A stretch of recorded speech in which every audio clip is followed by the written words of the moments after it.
你知道奥沙利文打斯诺克是有多简单吗？让人大跌眼镜。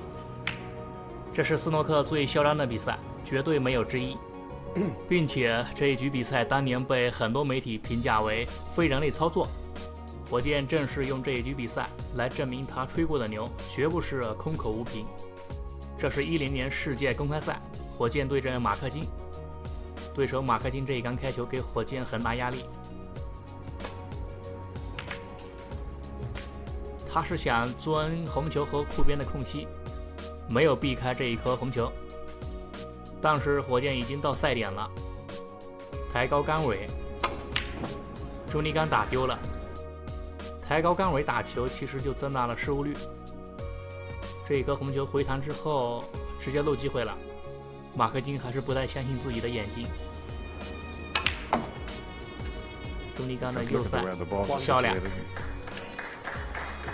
马克金在打丢这一颗之后开始喝水了，利用这一颗红球来界停，角度还算不错。现场的裁判是老杨，打了一套球，才8分。这时候火箭他咨询了一下老杨，就是这一场比赛如果打147的话，奖金是多少？因为这时候是10年，新的世台联主席刚上台，当时对147奖金进行了改革，所以此时此刻的火箭和老杨也并不清楚，所以老杨特意去问了一下场下的负责人。这时候马克金的表情可以看得出来，对火箭的行为表示很无语，并且看起来很懵，有点懵逼的感觉。火箭还在等消息，马克金感觉是有点生气。这时候老杨回来了，他和火箭说了一下，没有单独设147的奖金，只有单杆最高奖4000英镑。火箭又再次确认了一下，老杨说了是4000英镑，没错。这时候马克金的表情啊，感觉对火箭可能是怒火中烧。火箭对这样的结果可能是很失望。70。从他的表情可以看得出来，失望透顶。这在斯诺克历史上从来没见过，只打一套球就咨询147的奖金，这也太嚣张了。当时英国的解说员是约翰沃尔戈，还有泰勒，他对火箭的这一行为大吃一惊，还有出乎意料。约翰沃尔戈相信大伙都熟悉，他是长期在 BBC 的斯诺克解说，听到他的声音，相信大伙应该都熟悉，应该是特别熟悉。这一杆 K 球之后，好像只有右侧中带，可以看得出来，这时候的火箭他对自己的状态，还有他的一些综合的实力，特别的自信。红球已经很开了，再带一下。这时候老杨可能还在聊，没有单独设147的奖金，只有4000英镑。在这一场比赛之前，其实火箭已经打过了146，就是嫌弃147的奖金有点低。老杨的脾气啊，他对火箭确实有点好，只要给其他的裁判可能不会这么认真啊，不会这么仔细的给火箭解释这么多。几乎全是手摆位，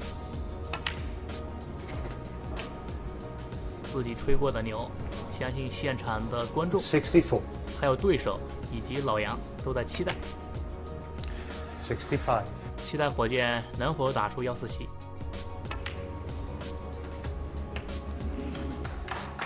这个中带的红球。这时候可以看得出来，马克金的表情发生了一些微妙的变化。当年的央视解说了这一场比赛，是庞伟国老师，他对火箭的这一行为也是表示很吃惊。80。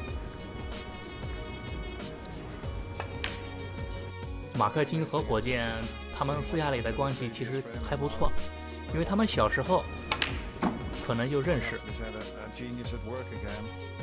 这一杆走多了，叫右侧中弹。打了11套之后才给出提示。